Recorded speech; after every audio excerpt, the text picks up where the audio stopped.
ঈদের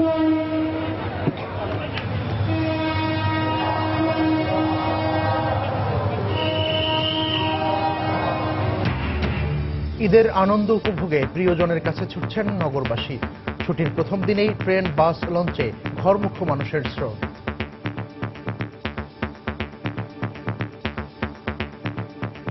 আমরা রাত 2টার সময় লঞ্চ আইছি, আসলে পুরো লঞ্চে মানুষে ভর্তি।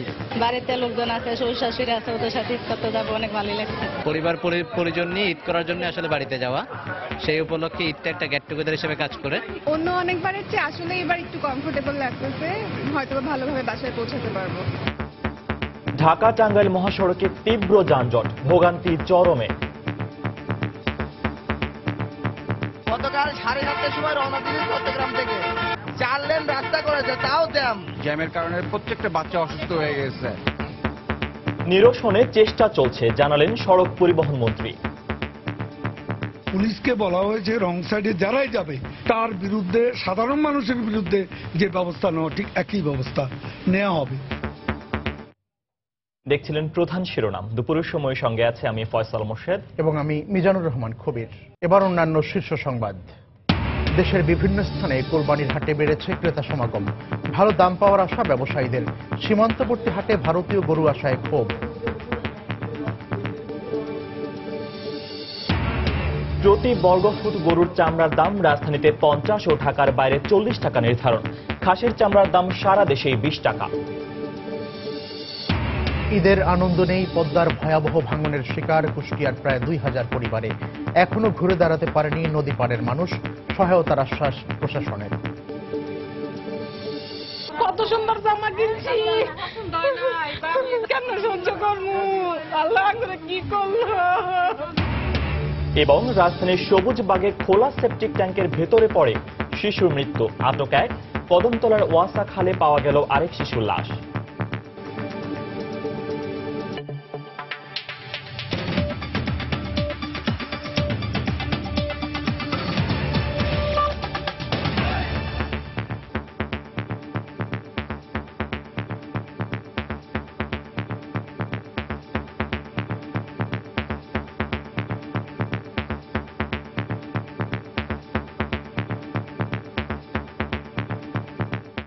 শুরুতে ঈদে ঘরমুখো মানুষের খবর। ঈদের আনন্দ উপভোগে প্রিয়জনের কাছে ছুটছেন নগরবাসী। ছুটির প্রথম দিনেই ট্রেন, বাস, লঞ্চে দেখা গেছে ঘরমুখো মানুষের স্রোত। ভোর থেকেই ঢাকার Kamalapur rail station, Sadarghat launch terminal ও চট্টগ্রাম রেল স্টেশনে ছিল মানুষের উপচে পড়া ভিড়। এদিকে আইন শৃঙ্খলা পরিস্থিতি নিয়ন্ত্রণ ও যাত্রাপথে অজ্ঞান পার্টি, বলম পার্টির প্রকোপ এড়াতে পর্যাপ্ত নিরাপত্তা ব্যবস্থা নেওয়া হয়েছে বলে জানিয়েছে পুলিশ প্রশাসন। এভাবেই প্রিয়জনের সাথে ঈদ উদযাপনে ছুটে চলেছেন নগরবাসী। ঝক্কি ঝামেলা উপেক্ষা করেই বাড়ির পানে রওনা হন উৎসবপ্রিয় মানুষ। যে যেভাবে পেরেছেন সেভাবেই জায়গা করে নিয়েছেন ট্রেনে। ঈদে টানা 6 দিন ছুটির প্রথম দিন ভোর থেকেই পরিবারের সদস্যদের নিয়ে রেল স্টেশনে আসতে থাকেন ঘরমুখো যাত্রীরা। দীর্ঘদিন পর প্রিয়জনের সাথে দেখা হবে এমন আনন্দ অনুভূতি ছিল সবার চোখে মুখে। আগেভাগে বাড়ির উদ্দেশ্যে রওনা হতে পেরে বেশ আনন্দমুখর ছিলেন তারা। সবার সাথে দেখা হয়, সবার সাথে একসাথে ঈদ করা হয়, অনেক মজা হয়। চাচাতো ভাই বোন মানে সব আত্মীয় স্বজনরা আসে, অনেক ভালো লাগে। আমি এবার 3 বছর পরে বাড়ি যাচ্ছি, মানে ট্রেনে করে। এর আগে সবসময় বাসে যেতাম, বাট এবার ট্রেনে যাচ্ছি। অন্য অনেকবারের চেয়ে আসলে এবার একটু কমফোর্টেবল লাগতেছে, হয়তো ভালোভাবে বাসায় পৌঁছাতে পারবো। তবে চাপ থাকলেও ট্রেন সময় মতো স্টেশন ছেড়ে গেছে বলে জানিয়েছে স্টেশন কর্তৃপক্ষ। একটা ট্রেন বিলম্ব ছিল, ধূমকেতু, যা বিলম্বে আসার কারণে বিলম্বে গেছে। বাকি ট্রেনগুলি মোটামুটি ভালোভাবে গেছে। তো লোকজন কিন্তু আজকে বেশি যাচ্ছেও, কোনো রকম ঝক্কি ঝামেলা নেই। এইভাবে যদি যেতে পারে বা আমরা পাস করতে পারি তাহলে ভালোভাবে আশা করি এটা উদযাপন করতে পারবো। ঘরমুখো মানুষের একই চিত্র ছিল সদরঘাট লঞ্চ টার্মিনালেও। যাত্রীদের চাপে লঞ্চগুলো ছিল কানায় কানায় পরিপূর্ণ। আমরা রাত 2টার সময় লঞ্চ আইছি, আসলে পুরো লঞ্চে মানুষে ভর্তি। পরে আমরা লঞ্চে জায়গা হয় না, এক সাইডে দাঁড়ায় রয়েছি। বাচ্চাদের ছুটি হয়েছে, এজন্য সবাই মিলে যাচ্ছে। বাড়িতে লোকজন আছে, শ্বশুর শাশুড়ি আছে। অনেক ভালো লাগতেছে, এটা আমার আসলে প্রকাশ করতে পারবো না। আমরা যখন একটা বাড়িতে যাওয়ার উদ্যোগ নিই তখন আসলে সবকিছু আমাদের থাকেই বাড়ি নিয়ে চিনতে পারবেন।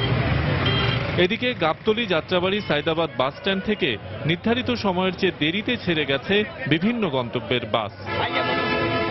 শফিক মোহাম্মদ, সময় সংবাদ, ঢাকা। ঘরমুখো মানুষের খবর জানাতে এই মুহূর্তে কমলাপুর রেল স্টেশনে আছেন রিপোর্টার রাশেদ বাপ্পি, সদরঘাট লঞ্চ টার্মিনালে আছেন রিপোর্টার কামরুজ্জামান মামুন এবং গাবতলীতে আছেন সাদিকুর রহমান। ঘরমুখো মানুষের কথা জানতে প্রথমেই চলে যাচ্ছি রাশেদ বাপ্পির কাছে। বাপ্পি,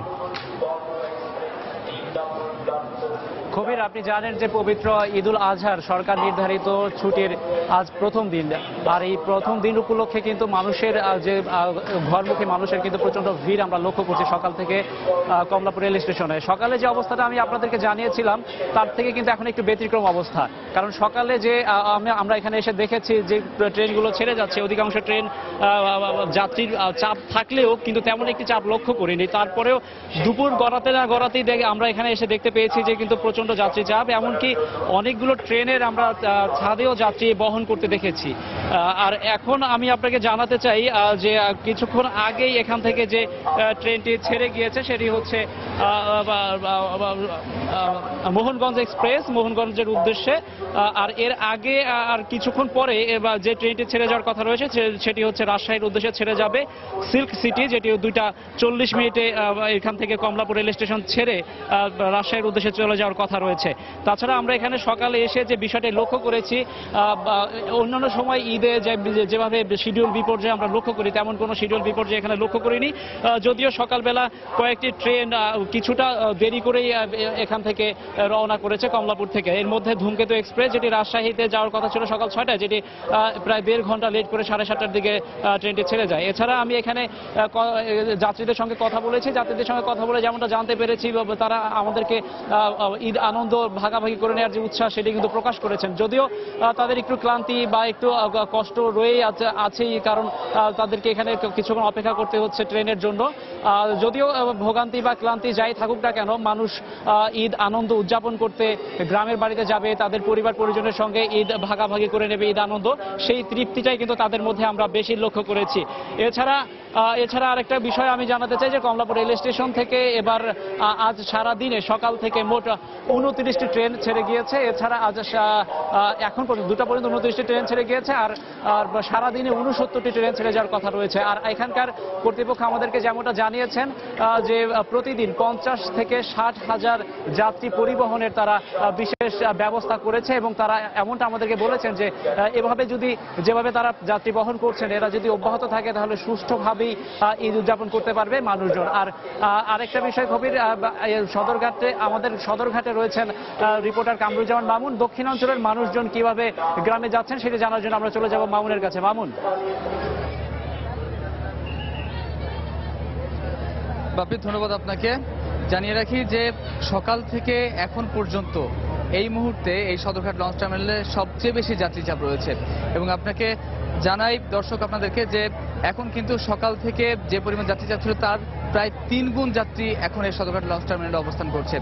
আর যে লঞ্চগুলো এখন এখানে দাঁড়িয়ে রয়েছে, এখানে 50-এর বেশি লঞ্চ এখন নোঙর করা রয়েছে, এবং সকাল থেকে এখন পর্যন্ত আমাদের হাতে যে তথ্য রয়েছে BIWT এর যে স্থানীয় অফিস, এখান থেকে আমরা তথ্য সংগ্রহ করেছি, সেই তথ্য অনুযায়ী 20টি লঞ্চ এখন পর্যন্ত বিভিন্ন গন্তব্যে ছেড়ে গেছে দক্ষিণাঞ্চলের। আর BIWT এর যিনি যুগ্ম ব্যবস্থাপক, ওনার সঙ্গে আমাদের কথা হয়েছিল, তিনি জানিয়েছিলেন যে আজ 120টি লঞ্চ ছেড়ে যাবে, এর ভিতরে 20টি হচ্ছে ঈদ স্পেশাল লঞ্চ, এবং গতকাল ছিল এই সংখ্যা 4টি। আজকে যেহেতু যাত্রী চাপ বেশি হতে পারে বলে আশঙ্কা ছিল, গতকাল তারা ধারণা করছিলেন, সেই ধারণা অনুযায়ী আজকে তারা 20টি ঈদ স্পেশাল লঞ্চ রেখেছেন। আর এখন নিশ্চয়ই দর্শক আপনারা দেখতে পাচ্ছেন যে এখানে সদরঘাট লঞ্চ টার্মিনালে কিন্তু বলা চলে যে 3 ধরনের ঠাঁই নাই, একজন আরেকজনের সঙ্গে গায়ে লেগে লেগে কিন্তু এইভাবে আসলে হেঁটে তারা তাদের যে কাঙ্ক্ষিত লঞ্চ সেই লঞ্চে পৌঁছাচ্ছেন। আর লঞ্চের কথা যদি বলি তো বলতে হয় যে কিছুক্ষণ আগে আমরা দেখেছি যে নৌ পুলিশের সঙ্গে একটি লঞ্চ কর্তৃপক্ষের বাকবিতণ্ডা চলছিল, কেননা নৌ পুলিশ সেই লঞ্চে বেশি যাত্রী তোলা কারণে নৌ পুলিশ সেই অধিক যাত্রীদের নামিয়ে দিচ্ছিলেন। তো সেই পর্যায়ে কিছুটা বাকবিতণ্ডা হয়, তারপরেও আসলে যে ব্যবস্থা সেটা কিছুটা অপ্রতুল হওয়ায়, যে পর্যবেক্ষণ ব্যবস্থা সেই পর্যবেক্ষণ ব্যবস্থাটা কিছুটা অপ্রতুল হওয়ায় আমরা দেখেছি প্রায় প্রত্যেকটি লঞ্চেই, এমনকি আমরা পটুয়াখালী গ্রামে এখন যে লঞ্চটিতে দাঁড়িয়ে কথা বলছি দর্শক, এই লঞ্চটিতেও কিন্তু আমরা দেখেছি ডেকে, এমনকি দোতলার যে ছাদ রয়েছে সেই ছাদে পর্যন্ত লোকজন একদম গিজগিজ করছে। আর একটি তথ্য দিয়ে শেষ করতে চাই, তা হলো যে আজ 120টি লঞ্চ ছাড়লেও এর ভিতরে 20টি স্পেশাল যেমনটি জানাচ্ছিলাম, এবং এই যে লঞ্চ যে ছাড়ার প্রক্রিয়া এটি সকাল থেকে ধীর গতিতে হলেও বিকেল 5টা থেকে কিন্তু রাত অবধি অধিকাংশ লঞ্চ ছেড়ে যাবে বলে আমরা জানতে পেরেছি। তো সদরঘাট লঞ্চ টার্মিনাল থেকে আমার কাছে এতটুকুই ছিল। এখন আমরা চলে যাচ্ছি ঘরমুখো মানুষের খবর জানতে গাবতলীতে, সেখানে রয়েছেন সহকর্মী সাদিকুর রহমান। বাড়িতে যাওয়ার লক্ষ্যে কিন্তু আজকে রাজধানীবাসী কয়েকটি বাস টার্মিনালে কিন্তু আজকে যেটা দেখেছি সকাল থেকে তারা ভিড় জমিয়েছেন এবং টিকিট নিয়ে তারা বাসের জন্য অপেক্ষা করছেন। গত কয়েকদিনের তুলনায় কিন্তু আজকে ভিড়টা একটু বেশি। তবে এখন আমি যে গাবতলী বাস টার্মিনালে রয়েছি এইখানের যে চিত্রটি এখানে একটু ভিন্ন চিত্র অন্য বাস টার্মিনাল থেকে। এটা হচ্ছে এখানে যাত্রীরা একটু দুর্ভোগে রয়েছেন। সেটা হচ্ছে যে সকাল থেকে যেসব যাত্রীরা এখানে লাইনে দাঁড়িয়ে টিকিট নিয়েছেন এবং অপেক্ষা করছেন বাসের জন্য, তারা কিন্তু এখনো তাদের কাঙ্ক্ষিত বাসটি পাননি তাদের বিভিন্ন গন্তব্যে যাওয়ার জন্য। কারণ হিসেবে আমি আগেই বলেছি যে আসলে যে আপনি দক্ষিণাঞ্চলের বিভিন্ন জেলায় যাওয়ার ক্ষেত্রে কিন্তু পদ্মা নদী পার হয়ে যেতে হয় এবং পাটুরিয়া দৌলতদিয়া ঘাট যে ফেরি পারাপার, সেই ফেরি পারাপার হয়ে কিন্তু বাসগুলি যাওয়া আসা করে। সেক্ষেত্রে যে বাসগুলি ঢাকা থেকে ছেড়ে গিয়েছিল বিভিন্ন প্রান্তে, সেই বাসগুলি কিন্তু এখানে এখনো ফিরে আসতে পারেনি। সকালে এখন আমি এখানে কয়েকজনের সাথে কথা বলেছি, অনেকে ভোরে এসেছেন এখানে বাস টার্মিনালে, অনেকে 7টা 8টার দিকে এসেছেন, তারা কিন্তু এখনো যেতে পারেননি। সেই হিসেবে কিন্তু তারা অনেক দুর্ভোগে রয়েছেন। অনেকে টিকিট ফেরত দিয়ে কিন্তু তারা ঢাকায় বাড়িতে ফিরে যাচ্ছেন। তবে একটা বিষয় জানিয়ে রাখি যে তারা অনেকে আবার কিন্তু ভিন্ন পন্থা অবলম্বন করছেন। বিশেষ করে যারা এখানে যাদের খুবই প্রয়োজন যাওয়া আজকে, তারা আবার অনেকে এখান থেকে লোকাল বাসে করে দৌলতদিয়া গিয়ে সেখান থেকে ফেরি পারাপার হয়ে কিন্তু তারা অন্য বাসে উঠে আবার যাচ্ছেন। অর্থাৎ তারা কিন্তু অনেক দুর্ভোগে রয়েছেন এবং এখানে যারা টিকিট বিক্রেতা রয়েছেন তারা কিন্তু এখনো বলতে পারছেন না যে কখন তাদের যে বাসটি কখন এখানে পৌঁছাবে, সেটা কিন্তু এখনো বলতে পারছেন না। তবে কারণ হিসেবে যেটি বলছেন যে বেনাপোল থেকে যেসব গরুবাহী যেসব ট্রাক ঢাকায় আসছে, সেই সব ট্রাককে আসতে দেওয়া হচ্ছে আগে এবং এখান থেকে যেসব বাসগুলি ছেড়ে যাচ্ছে তাদেরকে আগে ছেড়ে যাওয়া হচ্ছে। অর্থাৎ গরুর ট্রাকগুলিকে অগ্রাধিকার দেওয়ার কারণে কিন্তু এই যাত্রীবাহী বাসগুলি এখনো আসতে পারেননি। যাত্রীবাহী বাসগুলি আসতে না পারার কারণে কিন্তু এখানে এই বিশেষ করে গাবতলী বাস টার্মিনালের যে যাত্রীরা রয়েছে তারা কিন্তু এখনো বাসের জন্য অপেক্ষায় রয়েছে এবং এখনো জানতে পারেন কখন তাদের কাঙ্ক্ষিত বাসটি আসবে। তো এই ছিল আসলে খবির গাবতলী বাস টার্মিনালের সর্বশেষ তথ্য। রাজধানী ছাড়ছেন ঘরমুখ মানুষ, সেই খবরাখবর জানাচ্ছিলেন আমাদের সহকর্মীরা। কমলাপুর থেকে জানাচ্ছিলেন রাশেদ বাপ্পি, সদরঘাট থেকে কামরুজ্জামান মামুন এবং সবশেষ সাদিকুর রহমান জানাচ্ছিলেন গাবতলী বাস টার্মিনাল থেকে। ঈদে ঘরমুখ মানুষের যাত্রার চাপ বেড়ে যাওয়ায় সড়কপথে তীব্র যানজট তৈরি হয়েছে। সকাল থেকেই ঢাকা টাঙ্গাইল মহাসড়কের নবীনগর থেকে বাইপাইলের আশপাশের এলাকায় যানজটের সৃষ্টি হয়। তীব্র এই যানজটের কারণে গাড়িগুলো ধীর গতিতে চলতে দেখা যায়, ফলে ভোগান্তি পোহাতে হচ্ছে চালক এবং ঘরে ফেরা যাত্রীদের। হাইওয়ে পুলিশ বলছে যাত্রী পরিবহন এবং কোরবানির পশুবাহী অতিরিক্ত গাড়ির চাপ বেড়ে যাওয়ায় এই যানজটের কারণ। আর যানজট নিরসনে কাজ করছে অতিরিক্ত পুলিশ, হাইওয়ে পুলিশ এবং কমিউনিটি পুলিশ।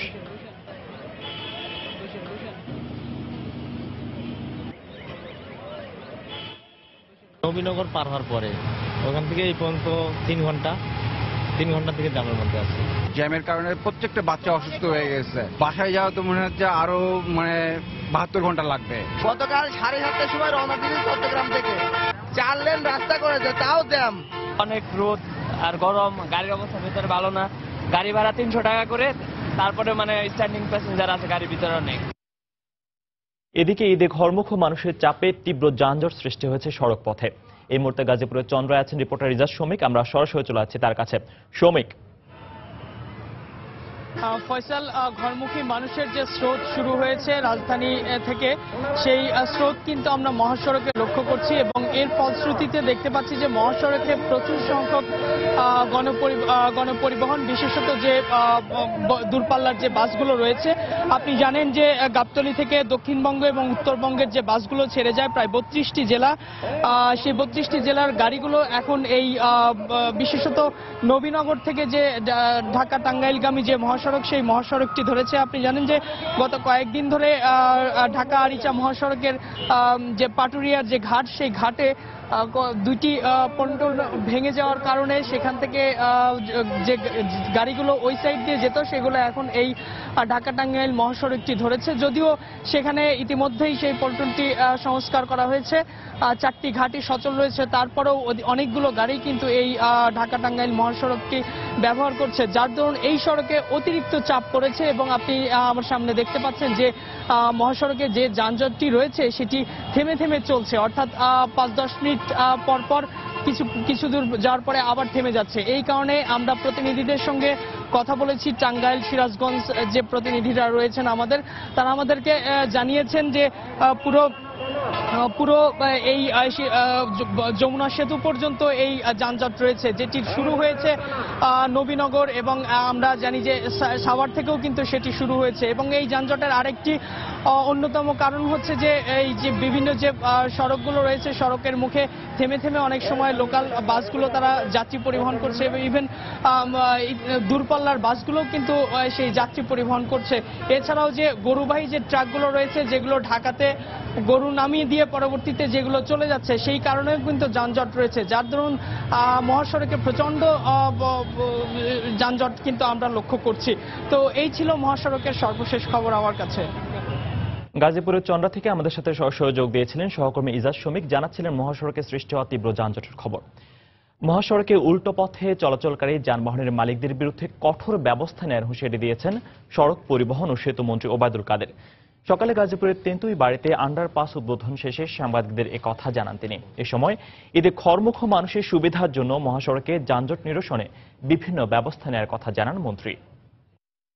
ঘরমুখী জনগণকে তাদের যাত্রাকে স্বস্তিদায়ক করতে আমরা সর্বাত্মক চেষ্টা, এখানে রোভার স্কাউট আছে, কমিউনিটি পুলিশ আছে, সঙ্গে আনসার আছে। আজকে আরো নতুন করে এই 3টা ফোর্স ডেপ্লয়মেন্ট হয়েছে। এরা পুলিশ, হাইওয়ে পুলিশকে সহযোগিতা করে যাচ্ছে। পুলিশকে বলা হয়েছে রং সাইডে যারাই যাবে, তিনি মন্ত্রী হন, এমপি হন, ভিআইপি হন, যেই হন, তার বিরুদ্ধে, সাধারণ মানুষের বিরুদ্ধে যে ব্যবস্থা নেওয়া ঠিক একই ব্যবস্থা নেওয়া হবে। কোরবানির ঈদকে সামনে রেখে জমে উঠেছে পশুর হাটগুলো।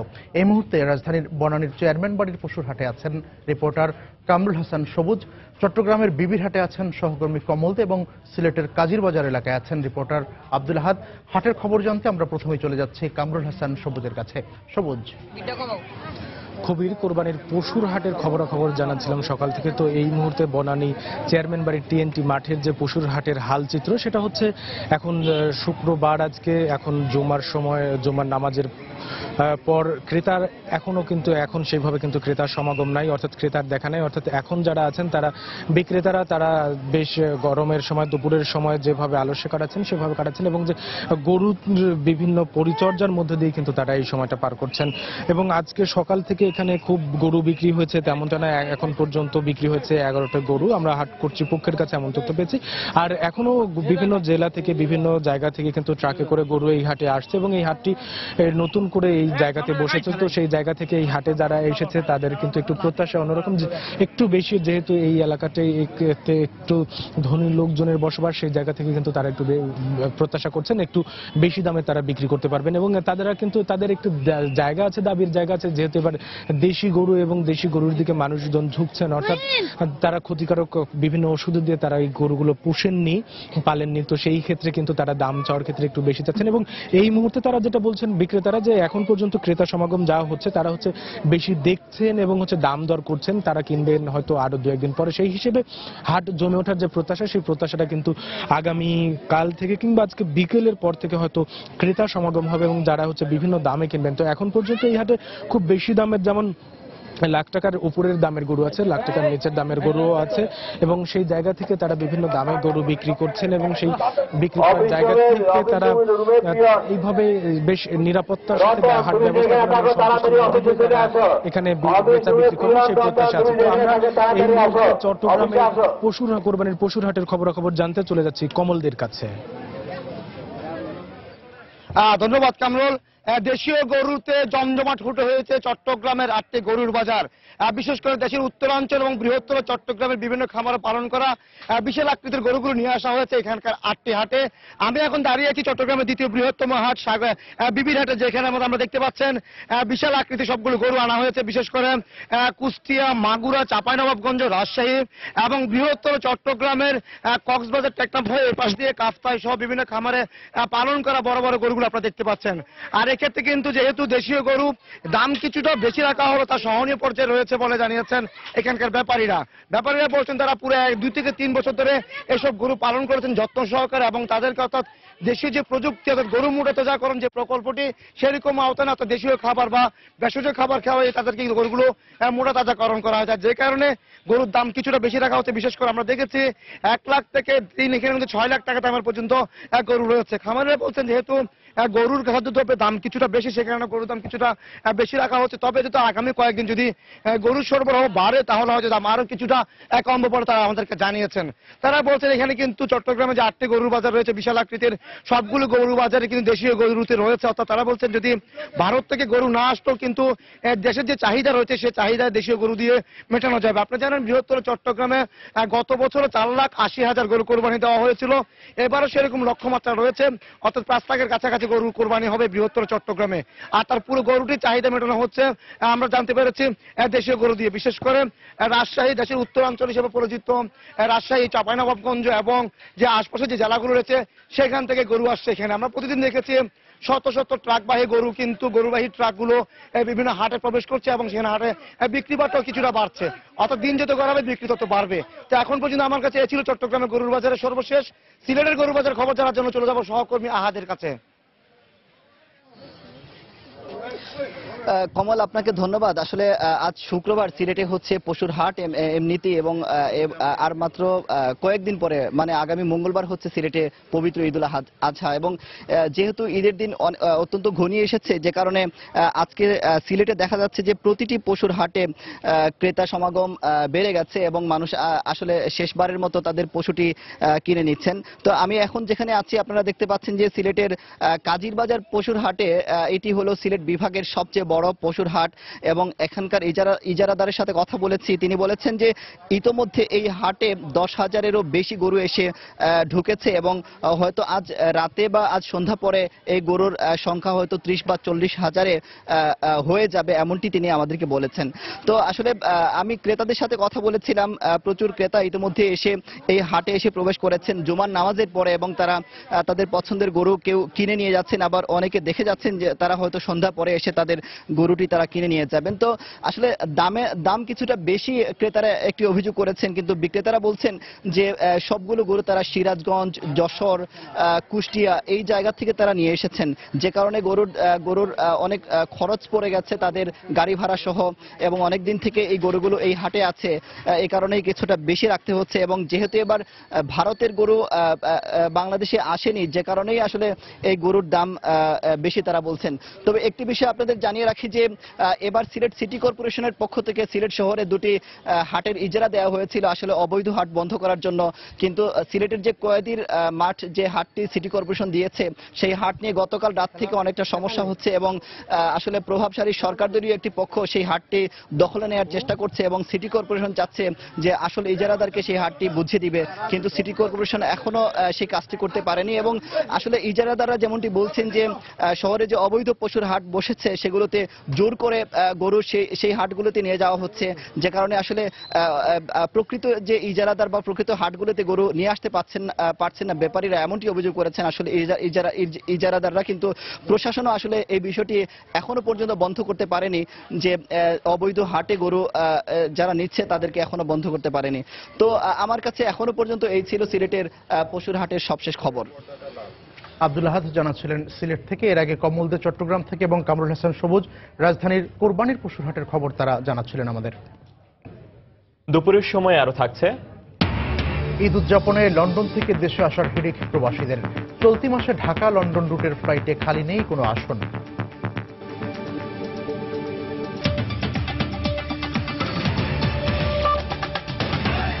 স্বাধীনতা পদক ও সমাধি সরিয়ে নিয়ে জিয়াউর রহমানকে খাটো করা যাবে না বলে মন্তব্য করে বিএনপির মহাসচিব মির্জা ফখরুল ইসলাম আলমগীর বলেছেন, এতে করে উল্টো সরকারি জনগণ থেকে বিচ্ছিন্ন হয়ে যাবে। জাতীয়তাবাদী মহিলা দলের 38তম প্রতিষ্ঠা বার্ষিকী উপলক্ষে সকালে রাজধানীর শেরেবাংলা নগরে সাবেক রাষ্ট্রপতি জিয়াউর রহমানের সমাধিতে শ্রদ্ধা জানাতে এসে এই মন্তব্য করেন তিনি। বীর উত্তম জিয়াউর রহমানের যে স্বাধীনতার পদক তা তারা সরিয়ে নিয়েছেন, এবং গতকালও একজন মন্ত্রী তিনি হুমকি দিয়েছেন এই মাজার তারা সরিয়ে নেবেন। পদক সরিয়ে নিয়ে অথবা মাজার সরিয়ে নিয়ে তাকে ছোট করা যাবে না, কারণ এই বীর মুক্তিযোদ্ধা বাংলাদেশের 16 কোটি মানুষের হৃদয়ে অবস্থান করেন। সুতরাং আমরা মনে করি যে এই ধরনের কার্যকলাপ, এই ধরনের কর্মকাণ্ড, এই ধরনের সিদ্ধান্ত শুধু তাদেরকেই আরো ছোট করবে, সংকীর্ণ করবে এবং জনগণ থেকে আরো বিচ্ছিন্ন করবে। এদিকে আওয়ামী লীগের প্রচার ও প্রকাশনা সম্পাদক হাসান মাহমুদ বলেছেন, জিয়াউর রহমানের স্বাধীনতা পদক সরিয়ে নেওয়ার জন্য বিক্ষোভ না করে মুক্তিযুদ্ধের সময়ে তার ভূমিকার জন্য বিএনপির ক্ষমা চাওয়া উচিত। সকালে রাজধানীর কাকরাইল ডিপ্লোমা ইঞ্জিনিয়ার্স ইনস্টিটিউটে আয়োজিত আলোচনা সভায় তিনি একথা বলেন। 2003 সালে বঙ্গবন্ধুর সাথে তাকে যে স্বাধীনতা পদক দেওয়া হয়েছিল, এটি ছিল বড় ন্যাক্কারজনক ঘটনা জাতির ইতিহাসে। মির্জা ফখরুল ইসলাম আলমগীর সাহেব বললেন আজকে বিক্ষোভ। আমি তো মনে করি পদক বাতিলের পর জিয়াউর রহমান যে মুক্তিযুদ্ধের সময় পাকিস্তানিদের গুপ্তচর হিসেবে কাজ করেছেন, সেই জন্য জিয়াউর রহমানের বিচার আজকে হওয়া প্রয়োজন। এ বছর কোরবানির ঈদে ঢাকার ভেতর গরুর লবণযুক্ত চামড়া 50 টাকা, ঢাকার বাইরে 40 টাকা, খাসির চামড়া 20 টাকা এবং বকরির চামড়া 15 টাকা নির্ধারণ করেছে ট্যানের মালিকদের সংগঠন। সকালে ধানমন্ডিতে এক সংবাদ সম্মেলনে Bangladesh tanners association, Bangladesh finished leather association সহ চামড়া শিল্পের মালিকদের সংগঠনের নেতৃবৃন্দ তাদের নির্ধারিত চামড়ার দর ঘোষণা করেন। এবছর কোরবানিতে 1 কোটি 10 লাখ কাঁচা চামড়া সংগ্রহের লক্ষ্যমাত্রা ধরা হয়েছে বলে জানান তারা। এছাড়া ট্যানারির স্থানান্তর বিষয়ে এক প্রশ্নের জবাবে ট্যানারির নেতারা জানান, এবছরও বেশিরভাগ চামড়া হাজারীবাগে প্রক্রিয়াজাত করা হবে। অনেক কারখানায় উৎপাদিত ক্রাস্ট ও ফিনিশ চামড়ার স্টক অবিকৃত রয়েছে। তথাপি পরিবেশ রক্ষা এবং বৈদেশিক মুদ্রা আয়ের স্বার্থে ট্যানারি মালিকগণ সর্বোচ্চ মানের লবণযুক্ত কাঁচা চামড়া ক্রয় করবেন। ঢাকার লবণযুক্ত গরুর চামড়ার দাম প্রতি বর্গফুট সর্বোচ্চ 50 টাকা, ঢাকার বাইরে লবণযুক্ত গরুর চামড়ার দাম প্রতি বর্গফুট সর্বোচ্চ 40 টাকা, খাসির লবণযুক্ত চামড়ার দাম সর্বত্র প্রতি বর্গফুট সর্বোচ্চ 20 টাকা, বকরির লবণযুক্ত চামড়ার দাম সর্বত্র প্রতি বর্গফুট সর্বোচ্চ 15 টাকা। দেখছেন দুপুরের সময়। টেল সুপ্রিম চেয়ারের পারফেক্ট শেপ আর ডিজাইন আপনাকে দেয় 100% কমফোর্ট। টেল সুপ্রিম চেয়ার। রাজধানীর সবুজবাগের শেখের বাজার এলাকার একটি খোলা সেপটিক ট্যাঙ্ক থেকে ইফতি নামের এক শিশুর লাশ উদ্ধার করা হয়েছে। এ ঘটনায় বাড়ির মালিককে আটক করেছে পুলিশ। অন্যদিকে বাসাবর ওয়াসা খাল থেকে শামীম নামের আরেকটি শিশু লাশ উদ্ধার করেছে ফায়ার সার্ভিস। দুটি লাশই ময়নাতদন্তের জন্য ঢাকা মেডিকেল কলেজ হাসপাতালের মর্গে রাখা হয়েছে। ঈদে লাল সাদা নতুন জামা কেনা হয়েছে, ইচ্ছে মতো আসা হয়েছে নানি বাড়িতেও, কিন্তু 5 বছরের ইফতির আর নতুন জামা পরে ঈদ করা হলো না। একমাত্র ছেলের লাশ পাওয়ার পর থেকে জামা জুতো নিয়ে শোকে বিহ্বল ইফতির বাবা। কত সুন্দর জামা কিনছি, আমার বলা জামা ধরেই নাই, তুমি আমার লয়া জামা নাই কেন, জামা ধরতাম না আমি, অনেক সুন্দর জামা। পরিবার জানায় বৃহস্পতিবার সকাল 11টার দিকে খেলতে গিয়ে নিখোঁজ হয় ইফতি। দিনভর অনেক খোঁজাখুঁজির পর তাকে আর পাওয়া যায়নি। শুক্রবার বেলা 11টার দিকে সে এলাকার একটি বাড়ির সেপটিক ট্যাঙ্কে ভেসে ওঠে ইফতির মরদেহ। এই ঘটনায় ওই বাড়ির মালিককে আটক করেছে পুলিশ। কালকে সকাল 10টা সাড়ে 10টায় শুরু হয়েছে তাদের খোঁজাখুঁজি, পাচ্ছে না। তো অত্র অঞ্চল পুরোটাই খোঁজা হয়েছে, বাইকিং হয়েছে, কোথাও পাওয়া যায় নাই। আজকে সকালবেলা ভিতরে ঢুকলো, ঢুকেটার ভিতরে গিয়ে দেখে লাশ। ফুলে নাইকা শক্তি আছে, আবার ওটার পরে রক্ত বাড়ে নাইকা। যাদের হাউস নিজের আছে সেই হাউস সবসময় ঢাইকা রাখতে হয়, কোনো শক্ত জিনিস দিয়ে হাউসটা ঢাইকা রাখতে হয়, কিন্তু তিনি তো ওই কাজটা করেন নাই। বৃহস্পতিবার নিখোঁজ হওয়ার আগে ইফতির সাথে বালুর মাঠ এলাকায় খেলা করছিল তার খেলার সাথী। তার কাছ থেকে জানা যায় খেলতে গিয়ে হঠাৎ করেই ট্যাঙ্কিতে পড়ে যায় ইফতি। যে আছে না ইট উপরে দা, এটার উপর দিয়ে খেলতেছিল। কি শুধু ইফতির সাথেই খেলতেছিল না আরো অনেকেই ছিল? না, ইফতি শুধু খেলতেছিলাম আমি। তারপরে কি হয়েছে? তারপরে ওই পানি পড়ে গেছে। অন্যদিকে কদমতলা ওয়াসাখালে বৃহস্পতিবার দুপুর 2টার দিকে নিখোঁজ হয় 13 বছরের শিশু শামীম। শুক্রবার সকাল 11টার দিকে তার মরদেহ উদ্ধার করে ফায়ার সার্ভিস। সেলিয়া সুলতানা, সময় সংবাদ, ঢাকা। দুপুরের সময় আরো থাকছে। পঞ্চমবারের মতো পারমাণবিক বোমার পরীক্ষা চালালো উত্তর কোরিয়া। 5.3 মাত্রার কেঁপে উঠল আশপাশের এলাকা।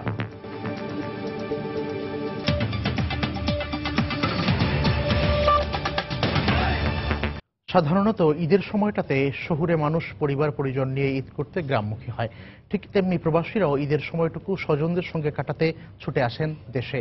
তবে এ সময় বাংলাদেশ বিমানসহ অন্যান্য এয়ারলাইন্সে টিকিটের দাম প্রায় দ্বিগুণ বেড়ে যায়।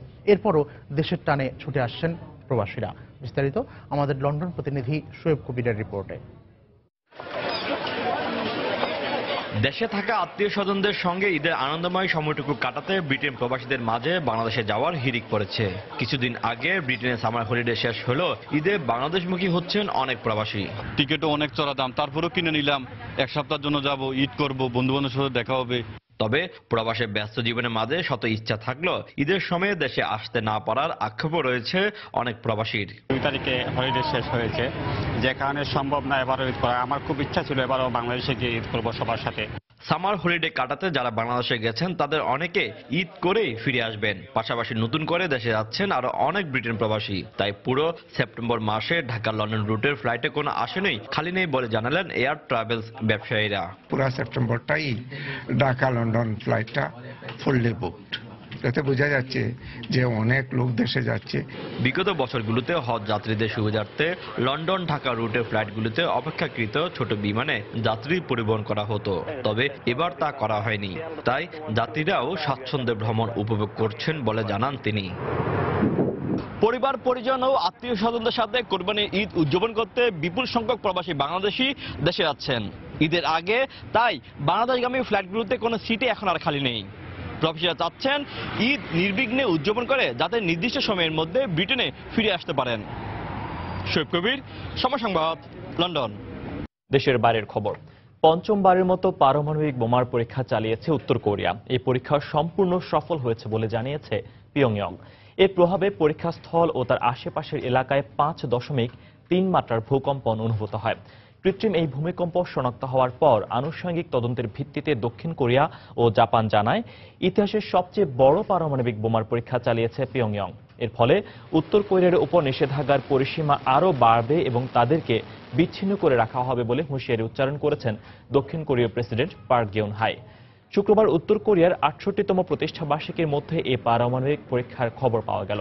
জাতিসংঘ নিষেধাজ্ঞা লঙ্ঘন করে চলতি বছরের শুরুতে চতুর্থ পারমাণবিক বোমার পরীক্ষা চালায় দেশটি। এরও আগে 2006, 2009 এবং 2013 সালেও পারমাণবিক অস্ত্রের পরীক্ষা চালায় পিয়ংইয়ং।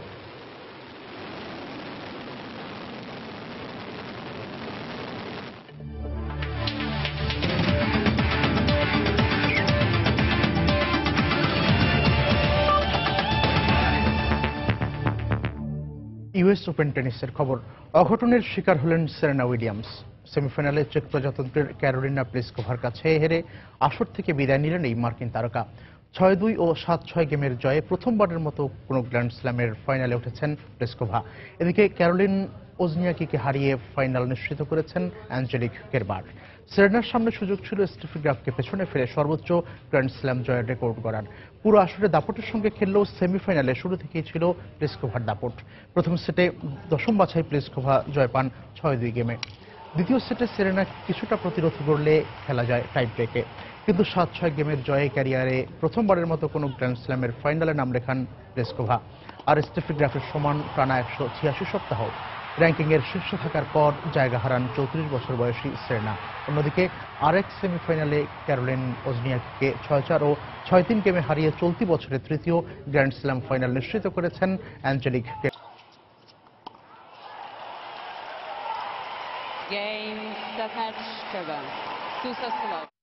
দুপুরের সময় এই পর্যায়ে শীর্ষ সংবাদ জানিয়ে দিচ্ছি আরেকবার।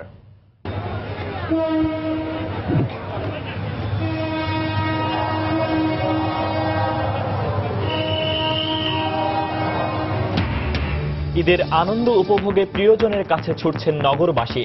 ট্রেন, বাস, লঞ্চে ঘরমুখো মানুষের স্রোত। বিভিন্ন মহাসড়কে তীব্র যানজট নিরসনের চেষ্টা চলছে, জানালেন সড়ক পরিবহন মন্ত্রী।